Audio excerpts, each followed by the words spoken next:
In this video, I want to talk about an article I recently found by Vadim Kravcenko about mental health and software engineering.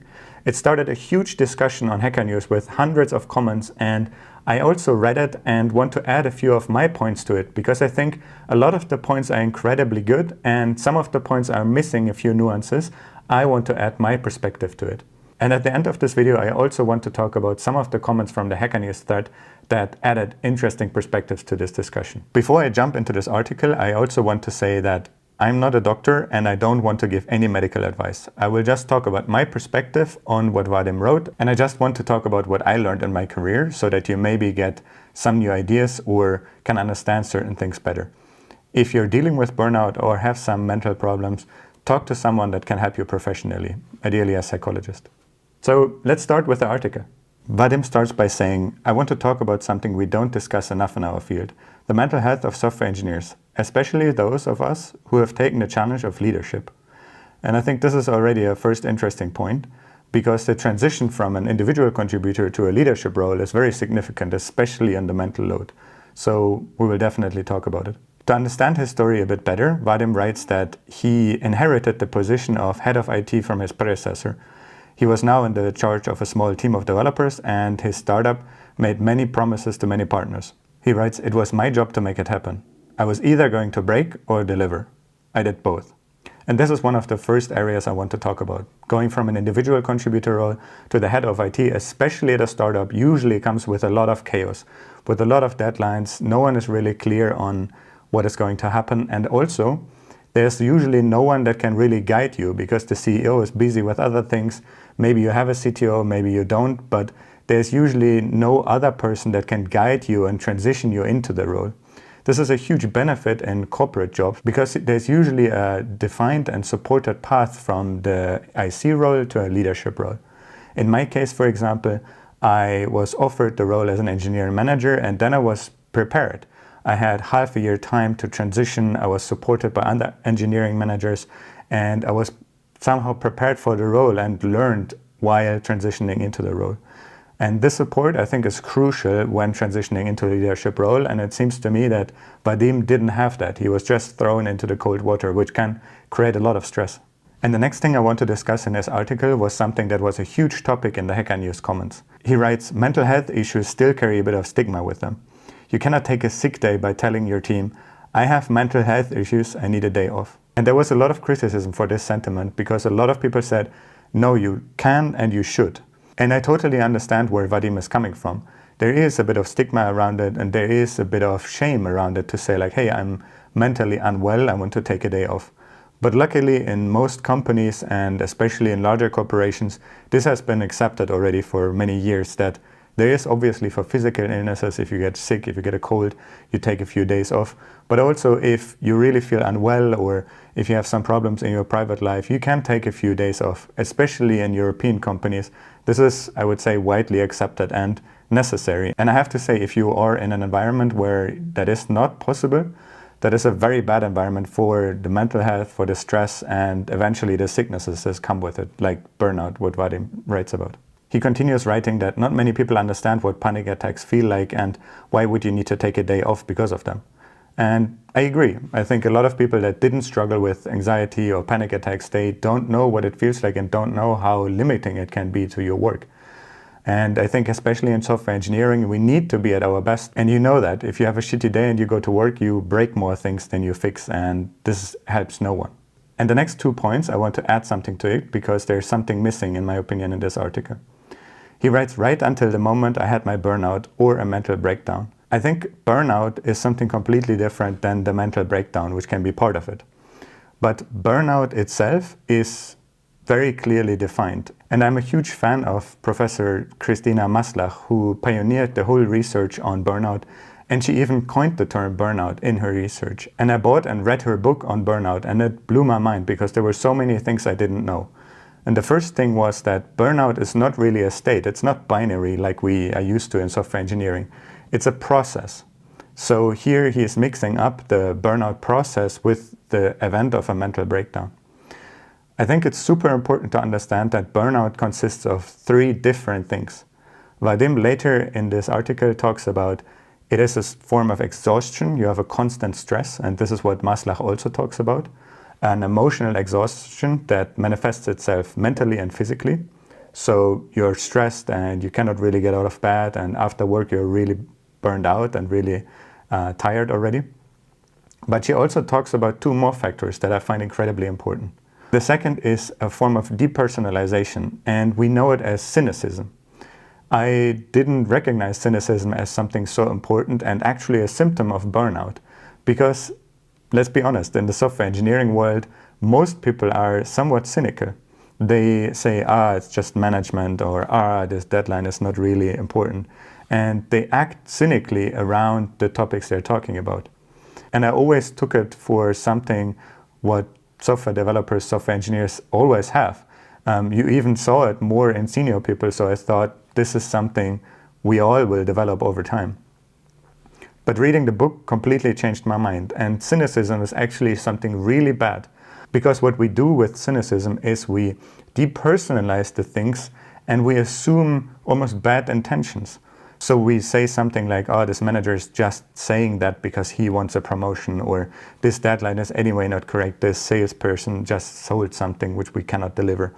And we stop trusting and stop relating to other people because we really withdraw ourselves from this situation. I think this is incredibly important. And the last thing Professor Maslach talks about is a sense of personal inefficacy, a sense of not being able to do what you want to do and failing at work. And this can also lead to a downward spiral because you show up to work and you try your best, but you're exhausted, you cannot really do what you want to do, and you fail consistently.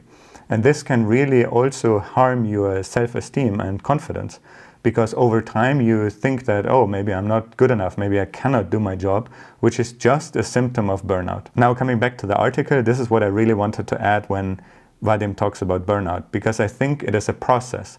You are somewhere along the process. Most people are not really burned out, and some people are somewhat burned out, and some people are completely burned out and cannot get out of bed. This is also a possible state of burnout. So we are all somewhere on the track, and I think what is super important is to ask yourself, in what direction am I moving? Is it getting better or is it getting worse? And if it's getting worse, you have to take action. Next, Vadim writes, I didn't have any idea why you need to take drugs to manage your anxiety. And this is also something I thought a lot about, because when I switched my jobs, I moved to Sweden and started a new job at a new company as a senior software engineer, I felt a lot of stress and I felt also anxious. I was really uneasy and I couldn't sleep well. And I was really thinking about this topic. And what I don't really like about what Vadim writes here is he writes that you need to take drugs to manage your anxiety. And I also thought about it. Do I have to take drugs? Do I have to remove this feeling? Or can I find a different way of dealing with it? And luckily at this time I understood that the anxiety is just a symptom of your situation. So you are in a situation where you're stressed, where you are outside of your comfort zone, and this is what you feel. So I think rather than taking medication and suppressing the symptom, you should listen to that symptom and try to change your environment. Maybe take it a bit easier at work, maybe doing more exercise, going out more, focusing on your private life and managing your anxiety that way. Because I think drugs can be useful, and I listen to a lot of psychologists and psychiatrists that say that sometimes they're necessary, but I think we can do a lot on our side to listen to this symptom and learn to deal with it rather than suppress it. And I think this was the moment where it also changed for me completely, because I noticed that, I'm too far out of my comfort zone, I'm too stressed. And I had to take it a bit easier and learn how to manage my emotions and my response to the environment. This is what I wanted to add in this part, because you don't have to take drugs, and it should certainly not be one of the first steps. Next, Vadim writes, when I was first diagnosed with anxiety, I didn't understand it, so I went to Reddit to read similar stories of people all around the world dealing with the same symptoms, trying to survive the same way I did. It calmed me down during panic episodes. Here, I want to say it's really good that Vadim found something that calmed him down, but I would be really careful to go just randomly on the internet, and especially Reddit, and read other people's opinions, because sometimes they can make things much worse than they are already. As people share their emotions and interpret their own situations and write it in the internet publicly for you to read, They are not taking into account what your situation is and where you are. So here it is also incredibly important to, instead of going to the internet and reading some random people's thoughts on it, maybe take a book on the topic where you're reading some well-researched literature instead of just someone's opinion. And what I already said, this is a psychologist's job. They understand your specific situation and can help you in your situation, whereas other people's symptoms, other people's situations might not even apply to you and can even increase the anxiety and stress a lot. So I just would be careful with that. Vadim continues in saying, my story is sadly not unique. And I agree. I think a lot of people struggle with that. And a lot of people feel what Vadim feels in this situation, especially when they make career moves or move to a different company. Then something like that is pretty common. And he also writes that he is a perfectionist, a high achiever. And I think this is super interesting because when I was recently researching a bit on imposter syndrome, I learned that imposter syndrome is very, very dominant in people that are high achievers. So by the fact that you are better and that you have very high standards, you already load yourself up with a lot of such problems. And that can also lead to burnout. So I think recognizing that you are stressed and that you want to do your job well, that you're conscientious, is one of the first steps to acknowledge that you are on a path of burning out because you identify yourself as a perfectionist or a high achiever. And in the next section, Vadim summarizes something very true. He writes, it's easy to have things under control when coding is the only thing that you do. For example, at the junior level, you have clearly defined tasks, which your senior colleagues refined based on some vague description that your product owner brought to them. You debug it, have fun building things, get your next task and solve some bugs. You have zero worries. Your only job now is to get better and learn. Life is good. I think this is true. The earlier you are in your career, the more defined the tasks are. And when you're starting out as a junior, you usually get very, very small bite-sized things. And as you climb up through the career levels as a mid-level engineer or then as a senior engineer, there's less and less clarity, which can lead to more and more stress, which we then have to deal with. And especially as you switch into the leadership roles, it becomes crazy because all of a sudden, you're not only dealing with the tech, with some libraries or some frameworks or the environments, but you're all of a sudden dealing with the product or with the whole business, which can add a lot of stress to it. And you're also adding a lot of chaos to it with the human aspect of your leadership role. So this is a very common thing to experience when you move up throughout the career levels. The next thing I want to talk about is when Vadim writes about a real-life situation. He writes, an example of uncertainty in business is when your CEO tells you that they promised a feature to your biggest client and it needs to be built ASAP, as highest priority, so all hands on deck. Then, a day later, they tell you another feature, completely contradictory to the first one, needs to be built as well, and is also highest priority. When you tell them they both can't be highest priority, the answer is, make it happen. And here I have to be honest, that sounds like a horrible situation, and no company should be structured like that, and this should really not be something we as engineers or even the head of IT should encounter. We always should have some say in the situation, and if you're really in such a situation and you try to bring up counterpoints and say that this is not possible, but you're still forced to, I'm sorry, you're in a very shitty environment and probably also in a very bad company. I think experienced leaders, and Vadim wrote that he was working in a startup, so we can assume that maybe they were not experienced, know the implications of changing priorities and are very good at negotiating them. If the head of IT says, hey, this is not possible, they would start to negotiate and say like, okay, but tell me what is possible. And also, I think one advice I would give is, if you're really in this situation, just say no. And especially in a leadership role, it is important that you say no to such things and protect your team from all the stress they will also experience. And if that is not possible at all and they force you to do that, I'm sorry to say it, but then you should maybe look for a different job, because this is a situation where you will inevitably burn out and have the highest stress possible, and this is just not worth it, especially if it's not your company. The next thing I want to highlight in his article is that he writes that he was writing a lot of the code himself to ensure that he upholds the promises to stakeholders. And I think this is one of the mistakes I also made when I transitioned from my IC role to an engineer manager role. I was like, yeah, I got some more responsibilities and now I'm still coding. But I quickly learned that this was barely possible because the challenges you face as a leader are very different to the challenges you face as an IC. And I think especially switching between those two is one of the most stressful things you can do. Also, if your team is not able to hit a deadline and you're jumping in as a leader and quickly doing it for them, you're also taking away a bit of the agency of the team and show them that they are maybe not capable of doing it and that you can be the hero and save the day. And I know that this is affecting the confidence and the proactiveness of the individual team members a lot, and usually leaders should not do that and maybe try to push back on the deadlines or help the team members to deliver it in the deadline, but not really jump in and try to code everything yourself. That leads to burnout, and that leads also to a much weaker team than you could have. Next, Vadim writes, there wasn't one big thing that led to burnout. It's more a combination of factors contributing to my perpetual state of stress. And I think this is also very important to recognize that usually it is not the one project or the one technical issue you're dealing with. It's usually a combination of a lot of different stressors.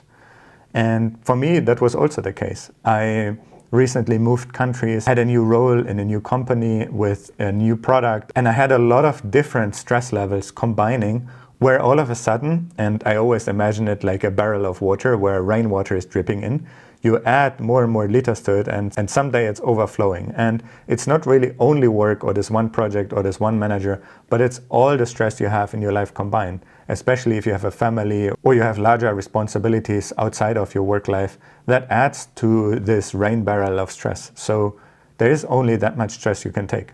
And then Vadim writes, eventually I saw a doctor and I'm doing much better now. It took me a long while though. And this is great. Vadim took the right step, and I would recommend that to everyone who is in a similar situation. As soon as possible, start working with a therapist or a psychologist. There are even business coaches that are very specialized on such situations. They can help you to manage the stress in such a situation. And that's the same thing I also did. I started to work very closely with a coach and worked with him through all those work stresses and tried to deal with that situation. And also one thing that is incredibly important, I think, don't only talk to your psychologist or to outside of work people, but also talk to your manager. Your manager should be a person you trust, and if you feel that you're overwhelmed, that you have too much work or you cannot do something, you go to them and say like, hey, this is where I'm at. How can I deal with that? How can you support me maybe? And this is what I did multiple times in my career. When, for example, in my last job, I had the opportunity to build 2 new teams from scratch and hire all the people, define the roadmap, onboard also the product managers to the company, to the product we're building. And at the same time, I was hiring freelancers. I broke. That was too much. I had so many interviews. I had so many things to do that I went to my manager and I said like, hey, I can't do this. We need to find a solution. And within, I think, 2 weeks, we found a solution that relieved me of a lot of the stress. And I think this is what you should also do when you're in a situation where you feel like you're burning out. Go to your managers and talk to them. And here again, if you will say, shrug your shoulders and say like, what will they do? They are not on my side anyway. You're in a pretty shitty situation and maybe you should look for a different job, because having a good manager is invaluable to your well-being at your job. In the next section, I will not go in depth in, but Vadim talks about that not all deadlines are equal. And this is what I also realized in business, in the corporate world. If you are faced with a deadline, it's always worth asking, what are the consequences if we don't meet it? Because a lot of times it's just another team asking, or some stakeholders, or even the customer. And when you go to them and say like, hey, we have a lot of other things to do, but what about this deadline? They're like, it was not that important, but you thought it was really important. So it's always good to understand the consequences and the seriousness of a deadline. Because here Vadim gives an example and writes, this one time, for example, when our deployment crashed halfway through right before a major release. The CEO emphasized how important the project was, so we were all hands on deck trying to get it back up, fearing the worst, that the client would go ballistic if he found out that we were delaying the release. I was stressing big time, thinking I had to pull off a miracle, and of course we did. But what happened afterwards was, he writes, but you know what? After all that chaos, it turned out that the relevant stakeholders were away on vacation that week, and the release wasn't even checked for many days after that. And this is so common in the business world that what I just said, the deadlines are not really clear and no one really knows the consequences, but people are already coding. And especially if you're in a leadership position, you need to know what the consequences are and if the deadline is actually as serious as it is. And this is what, in my opinion, is worth spending a lot of time on to prevent this kind of stress Vadim writes about. And the next line I want to talk about is Vadim writes, in tech there's this unspoken rule that you got to be all in all the time. And I don't know if this is true or if this is just in our heads, wanting to be good enough, wanting to be conscientious and wanting to be a perfectionist. Because I have a very good story of an ex-colleague of mine who switched to a different company and said, you know what? When I start my new job, I'll try to just meet the expectations and not overperform like crazy. And a few months later, I think half a year later, when he switched jobs, we had a call and I asked him, how's it going? And he laughed and said, you know what? With 3 hours of work every day and being super relaxed, I managed to do all my work and everyone is happy and I actually meet the expectations of my managers. And this was such a good example that a lot of times these high expectations, this high stress, this unspoken rule Vadim talks about is just in our head and not reality. So this is also a point where it's super important to talk to your managers and say like, hey, I'm doing this, are you happy with that? Can I improve something and is this good enough? And then trying to lower your own expectations to yourself a bit. I've learned that this helps me a lot to manage my own stress. In the next section, Vadim writes about what worked for him. And he again writes, like I said in the beginning, he is not an expert and he will just share things that worked for him. He starts off by writing that anxiety and burnout are real. They just don't go away on their own. And this is also what I experienced, is that if you just ignore it, it gets worse. So you have to listen to this symptom of the situation you are in and act on it. And he writes, for me, it was about noticing when I started to dread work I usually enjoyed and the random sense of apocalyptic doom or when my sleep went sideways. And I think this is why it's super important to read books like Christina Maslach's book to understand what it is and to notice the symptoms, because a lot of times in life you're feeling something and if you don't have a concept connected to it or if you don't know what that is connected to, you're just helpless. And this is also what a good therapist is doing with you, is reflecting on what you feel, where it comes from, what alleviates maybe the stress. And this is why it's so important to learn about it, in my opinion. Because a lot of times once you know a concept, you can recognize it and act much quicker and you're already halfway there to a solution and it helps a lot. And this one I 100% agree to. Vadim writes, saying no to anything non-critical in your off time, as well as setting boundaries between work and the rest of your life. I would also add that you absolutely have to learn to say no at work. And this is a super paradox situation because in the beginning of your career, you want to please people, you want to be good and you want to be seen as someone who is motivated and good at your work and you say yes to everything. But the more and more responsibilities you face and the more and more deadlines you have to comply with, the more you have to learn to say no.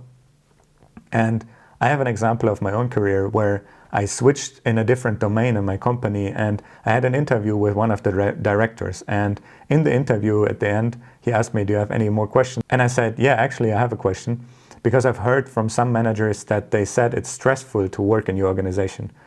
And where he replied with an absolutely brilliant answer, I think. He said, yes, we work on one of the core solutions and our work can be stressful and I will ask a lot of things from you.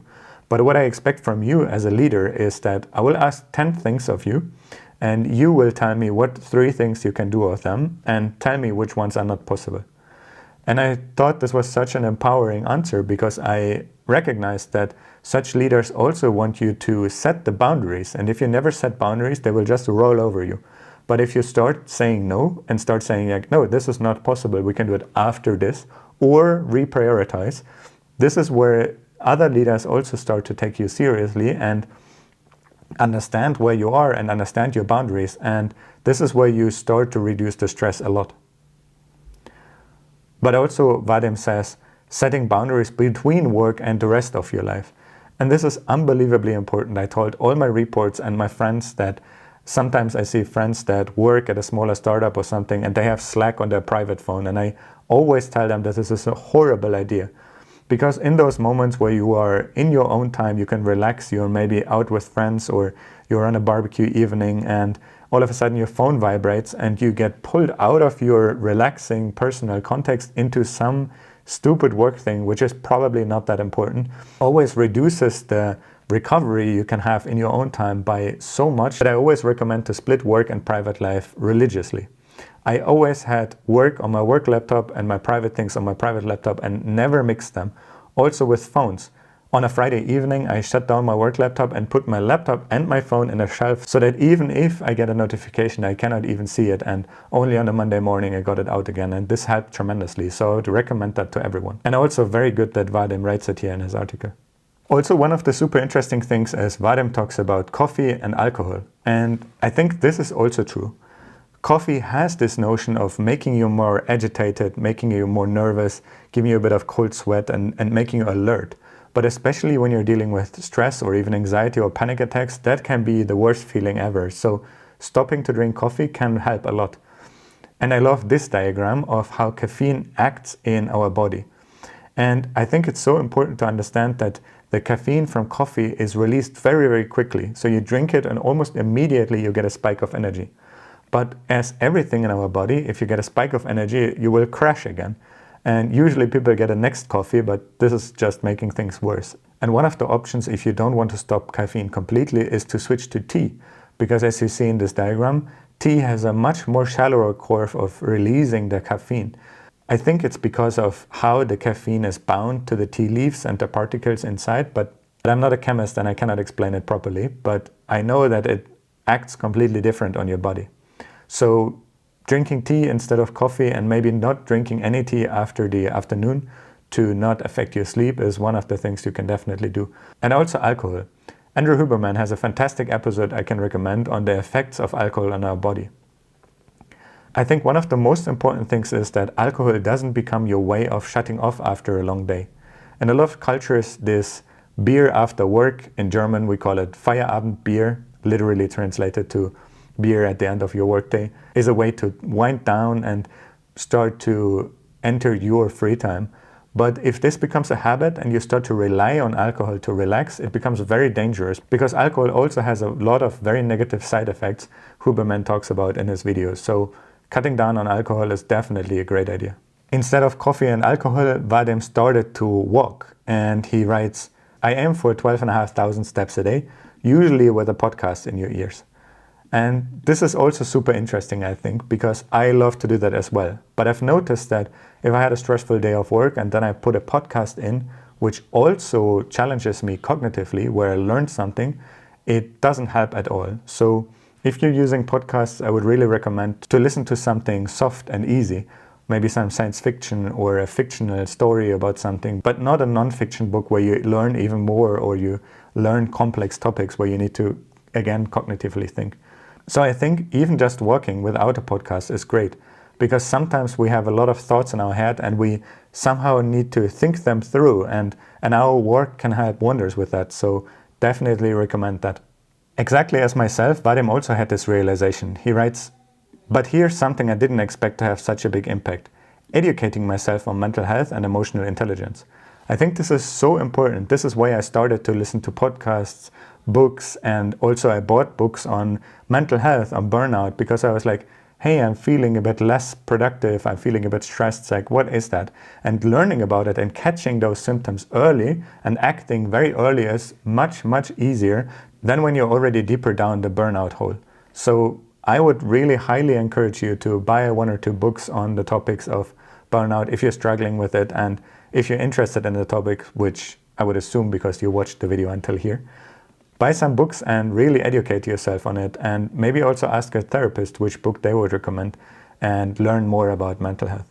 And Vadim ends the article with a great sentiment, which I also 100% agree with, which is, he writes, "You've heard it before, but let me repeat it.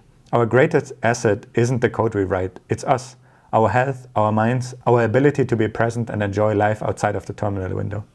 And I think this is so crucial because I've seen so many people, myself included, having coding also as a hobby. So a lot of times you code at work, shut down your laptop, open your private laptop, continue coding on private projects.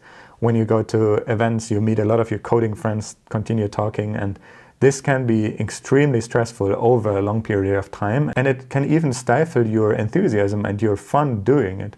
So I also learned, like Vadim, the hard way, that sometimes it's too much and we have to do things outside of our work and outside of these cognitive things. This was everything I wanted to say to Vadim's great article. I'm very happy that he wrote it and that it got the attention it deserved, because mental health is a huge topic in software engineering and we should talk more about it.